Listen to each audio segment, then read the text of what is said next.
जय हिंद। आप सभी छात्रों को क्या हाल चाल है? सभी बच्चों के स्वागत है आप सभी का हमारी क्लास में।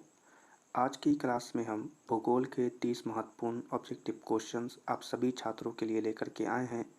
ये क्वेश्चंस आपके बोर्ड परीक्षा के लिए बहुत ही महत्वपूर्ण हैं और ये सारे क्वेश्चंस आपके बोर्ड परीक्षा में पूछे जा चुके हैं और 2024 में भी पूछे जाएंगे। तो ये सच में बहुत ही महत्वपूर्ण है। आप इन सारे क्वेश्चंस को याद कर लीजिएगा और अपनी बोर्ड की तैयारी भी डटकर करते रहिएगा। उम्मीद है कि आप सभी बच्चे हमारी बातों को समझ गए होंगे। चलिए सीधे सवालों की तरफ चलते हैं और अपने पहले सवाल को देखते हैं।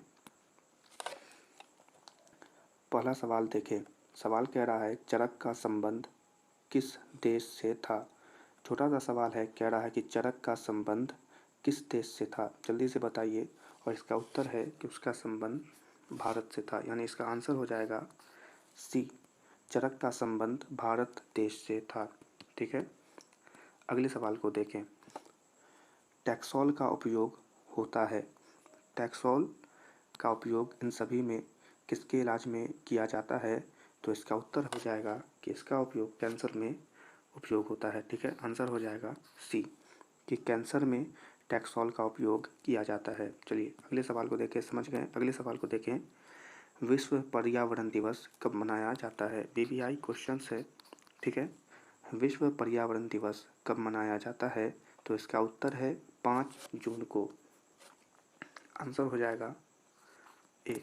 ठीक है, 5 जून को पर्यावरण दिवस मनाया जाता है। याद रखिएगा आप सभी बच्चे, समझ गए होंगे। अगले सवाल को देखते हैं। संविधान की धारा 21 का संबंध किससे है? ठीक है, संविधान में धारा 21 यानी धारा 21 जो है उसका संबंध किससे है? तो इसका उत्तर है वन्य जीवों तथा प्राकृतिक संसाधनों के संरक्षण से। ठीक है, इसका आंसर हो जाएगा ए, वन्य जीवन तथा प्राकृतिक संसाधनों के संरक्षण से संविधान धारा 21 का संबंध है। याद रखिएगा। समझ गए सभी छात्र। अगले सवाल को देखते हैं। प्राकृतिक संसाधनों के संरक्षण हेतु 1968 ईस्वी में कौन सा कन्वेंशन हुआ था?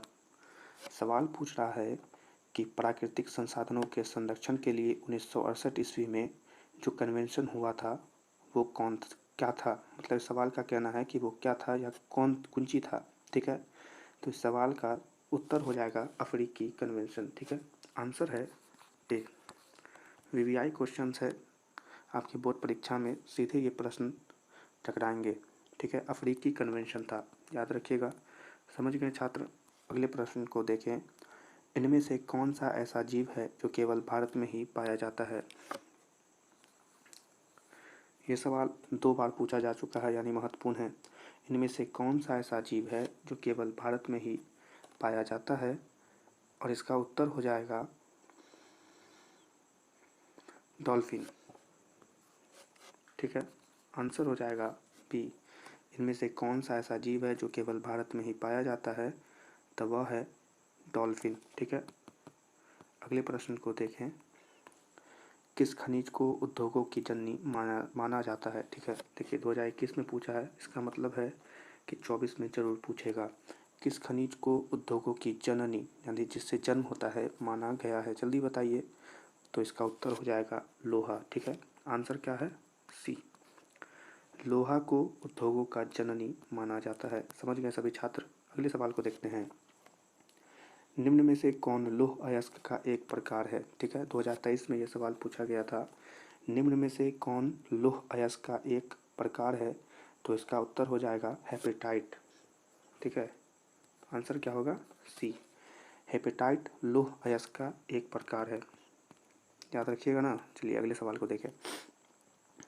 भारत का सबसे बड़ा लौह अयस्क उत्पादक राज्य कौन सा है? यहाँ राज्य के बारे में पूछा जा रहा है। ठीक है, जैसे कि बिहार एक राज्य है, तो समझ गए ना। तो भारत का सबसे बड़ा लौह अयस्क उत्पादक राज्य कौन सा है? तो वह है कर्नाटक। ठीक है, क्या हो जाएगा आंसर? ए हो जाएगा। कर्नाटक भारत का सबसे बड़ा लौह अयस्क उत्पादक वाला राज्य है। महत्वपूर्ण है। देखिए 2021 और 22 में पूछा गया। ठीक है, समझ गए। अगले प्रश्न को देखें। भारत में लगभग कितने खनिज पाए जाते हैं? वीवीआई क्वेश्चन है, जल्दी बताइए। भारत में लगभग कितने प्रकार के खनिज पाए जाते हैं? तो इसका उत्तर हो जाएगा सी, आंसर हो जाएगा सी, यानी 100 प्रकार के खनिज पाए जाते हैं।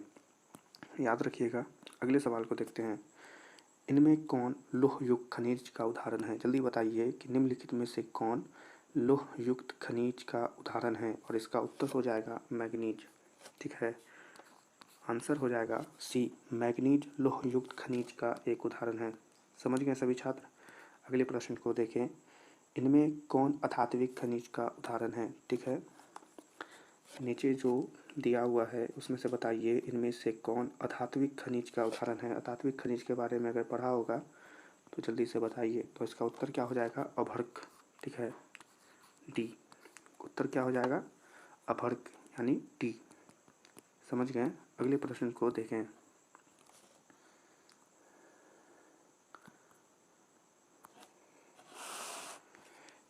छत्तीसगढ़ भारत का कितना प्रतिशत लौह अयस्क उत्पादन करता है? ठीक है, छत्तीसगढ़ भारत का कितना प्रतिशत लौह अयस्क उत्पादन करता है, और इसका उत्तर हो जाएगा 20%। ठीक है, क्या है आंसर? बी, यानी 20% लौह अयस्क का उत्पादन करता है। चलिए अगले प्रश्न को देखें। मैग्नीज उत्पादन में भारत का विश्व में कौन सा स्थान है? मैग्नीज उत्पादन में भारत का विश्व में कौन सा स्थान है? तो तृतीय। उत्तर हो जाएगा तृतीय। आंसर हो जाएगा सी, तृतीय स्थान है। ठीक है, अगले प्रश्न को देखें। 1 टन इस्पात बनाने में कितने मैग्नीज का उपयोग होता है? जल्दी बताइए। 1 टन इस्पात बनाने में कितने मैग्नीज का उपयोग होता है? तो इसका उत्तर हो जाएगा 10 किलोग्राम। ठीक है, बी, यानी 10 केजी, 10 किलोग्राम का उपयोग होता है। याद रखिएगा सभी छात्र। अगले प्रश्न को देखें। उड़ीसा किस खनिज का सबसे बड़ा उत्पादक है? उड़ीसा किस खनिज का सबसे बड़ा उत्पादक है? जल्दी से बताइए सभी बच्चे। तो इसका उत्तर है मैग्नीज। ठीक है ना, बी इसका आंसर हो जाएगा कि उड़ीसा मैग्नीज खनिज का सबसे बड़ा उत्पादक है। चलिए अगले प्रश्न को देखें। एल्युमिनियम बनाने के लिए किस खनिज की आवश्यकता पड़ती है? महत्वपूर्ण ऑब्जेक्टिव क्वेश्चन देख सकते हैं कितनी बार पूछा गया है, और 2024 में भी पूछेगा, क्या कि 23 में नहीं पूछा है। ठीक है ना, एल्युमिनियम बनाने के लिए किस खनिज की आवश्यकता पड़ती है, और इसका उत्तर हो जाएगा बॉक्साइट, डी। क्या हो जाएगा इसका उत्तर? बॉक्साइट। ठीक है ना, अगले प्रश्न को देखें। देश में तांबे का कुल भंडार कितना है? वीवीआई क्वेश्चन, जल्दी बताइए। देश में तांबे का कुल भंडार कितना है, और इसका उत्तर है 125 करोड़ टन। आंसर क्या हो जाएगा? बी हो जाएगा, यानी 125 करोड़ टन। ठीक है ना, चलिए सभी बच्चे याद कर लेंगे। अगले सवाल को देखें। बिहार और झारखंड में देश का कितना प्रतिशत अभ्रक का उत्पादन होता है? जल्दी बताइए। बिहार और झारखंड में देश का कितना प्रतिशत अभ्रक का उत्पादन होता है? तो इसका आंसर हो जाएगा 80%।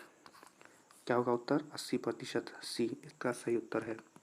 ठीक है ना, अगले प्रश्न को देखें। सीमेंट उद्योग का सबसे प्रमुख कच्चा माल क्या है? उम्मीद है कि देख रहे होंगे कि कितना बार पूछा जा चुका है, एकदम वीवीआई ऑब्जेक्टिव क्वेश्चन है ये। ठीक है ना, चलिए सीमेंट उद्योग का सबसे प्रमुख कच्चा माल क्या है, और इसका सही उत्तर हो जाएगा चूना पत्थर। क्या है आंसर? ए, चूना पत्थर सीमेंट उद्योग का सबसे प्रमुख कच्चा माल होता है। याद रखिएगा। अगले प्रश्न को देखें। किस राज्य में खनिज तेल का विशाल भंडार है? जल्दी से बताइए, किस राज्य में खनिज तेल का विशाल भंडार है? तो वह है असम। ठीक है, उत्तर क्या है? असम। आंसर हो जाएगा ए। ठीक है, अगले क्वेश्चन को देखते हैं। भारत में किस स्थान पर पहला परमाणु ऊर्जा स्टेशन स्थापित किया गया था? VVI question. भारत में किस स्थान पर पहला परमाणु ऊर्जा स्टेशन स्थापित किया गया था? तो वह था तारापुर। ठीक है, इसका उत्तर हो जाएगा डी, तारापुर। ठीक है ना, अगले प्रश्न को देखें। कौन सा ऊर्जा स्रोत अनवीकरणीय है? बहुत ही आसान क्वेश्चन, सभी बच्चे जवाब देंगे। हमारे बताने से पहले बताइए कौन सा ऊर्जा स्रोत अनवीकरणीय है? जल्दी बताइए। अनवीकरणीय, एक होता है नवीकरणीय, इसके बारे में हमने पिछले वीडियो में भी, पिछले क्लास में भी बताया था।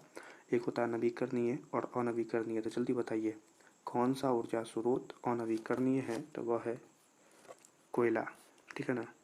सी आंसर हो जाएगा सी, कोयला क्या है, तो अनवीकरणीय है। समझ गए होंगे सभी छात्र। अगले प्रश्न को देखें, प्राथमिक ऊर्जा का उदाहरण इसमें से कौन नहीं है, ठीक है ना। पूछ रहा है कि प्राथमिक ऊर्जा का उदाहरण इनमें से कौन नहीं है, तो वह है विद्युत। इसका आंसर क्या हो जाएगा, बी, विद्युत प्राथमिक ऊर्जा का उदाहरण नहीं है, ठीक है। अगले प्रश्न को देखें, ऊर्जा का गैर पारंपरिक स्रोत क्या है। सवाल पूछ रहा है कि ऊर्जा का गैर पारंपरिक स्रोत क्या है, तो वह है सौर ऊर्जा, ठीक है। इसका आंसर हो जाएगा डी, सौर ऊर्जा गैर पारंपरिक स्रोत है, ठीक है, याद रखिएगा। अगले प्रश्न को देखें, गोंडवाना समूह के कोयले का निर्माण हुआ था, कितने वर्ष पूर्व हुआ था। गोंडवाना समूह के कोयले का निर्माण कितने वर्ष पूर्व हुआ था, तो 20 करोड़ वर्ष, ठीक है। उत्तर हो जाएगा ए, 20 करोड़ वर्ष पूर्व हुआ था, ठीक है। चलिए अगले प्रश्न को देखें, भारत में कोयले का सर्व प्रमुख उत्पादक राज्य कौन है। जल्दी बताइए, भारत में कोयले का सर्व प्रमुख उत्पादक राज्य कौन है, तो वह है झारखंड, ठीक है ना। 20 का आंसर हो जाएगा कि झारखंड भारत में कोयले का सर्व प्रमुख उत्पादक राज्य है, याद रखिएगा। चलिए अगले सवाल को देखें, सर्वोत्तम कोयले का प्रकार कौन सा है, वीवीआई क्वेश्चन। सर्वोत्तम कोयले का प्रकार कौन सा है, जल्दी से बताइए वो कौन है, तब वह है एंथ्रासाइट, ठीक है ना। ए इसका आंसर हो जाएगा। एंथ्रासाइट जो है वह कोयले का सबसे सर्वोत्तम प्रकार है, ठीक है। अगले प्रश्न को देखें, मुंबई हाई क्यों प्रसिद्ध है। सवाल पूछ रहा है कि मुंबई हाई क्यों प्रसिद्ध है, जल्दी से बताइए। पढ़े होंगे आप सभी छात्र, में उम्मीद है। तब वह क्यों है, खनिज तेल हेतु, ठीक है। उत्तर क्या हो जाएगा इसका, सी, क्यों प्रसिद्ध है, खनिज तेल हेतु वह प्रसिद्ध है, ठीक है ना। चलिए अगले प्रश्न को देखें, यह लास्ट प्रश्न है, भारत का प्रथम तेल शोधक कारखाना कहाँ स्थित है, वीवीआई क्वेश्चन। जल्दी से बताइए, भारत का प्रथम तेल शोधक कारखाना कहाँ स्थित है, तब वह स्थित है डिगबोई में, ठीक है ना। सी इसका उत्तर हो जाएगा कि वह डिगबोई में उपस्थित है, ठीक है। तो ये आपके थे 30 वीवीआई ऑब्जेक्टिव क्वेश्चंस। उम्मीद है कि आपको ये सारे क्वेश्चन क्लास में ही याद हो गए होंगे, नहीं तो आप इस वीडियो को बाद में देखकर अच्छे से याद कर लीजिएगा। और अगर आपको इस क्वेश्चंस के पीडीएफ चाहिए तो कमेंट में हमें बताएं, हम आपको इनके क्वेश्चंस भी के पीडीएफ भी उपलब्ध करा देंगे। और एक बात, अगर आपने पिछले क्लासेस नहीं देखे हैं तो वहाँ जा कर के देखें, वहाँ साइंस और सोशल साइंस और हिंदी के महत्वपूर्ण ऑब्जेक्टिव क्वेश्चंस पहले भी हमने पढ़ाए हैं, उन सारे लेक्चर को भी जा कर के देखें। और अगर अभी तक आपने हमारे चैनल को सब्सक्राइब नहीं किया है तो निवेदन है कि सब्सक्राइब कर दें, इसमें 1 रुपया भी नहीं लगता है। ये सारे बच्चे समझदार हैं, समझदार बच्चे जो होते हैं वो एक बार कहने पर ही कर देते हैं, ठीक है। उम्मीद है कि आप सब्सक्राइब कर दिए होंगे, अगर कर दिए हैं तो बेल आइकन को ऑल पर सेलेक्ट कर लीजिए, ठीक है। और ये क्लास को हम यहीं पर समाप्त करते हैं। अगर ये क्लास पसंद आई हो तो इस वीडियो को भी लाइक कर दीजिएगा। हम आपसे मिलेंगे अगले क्लास में, तब तक के लिए आप सभी छात्रों को जय हिंद।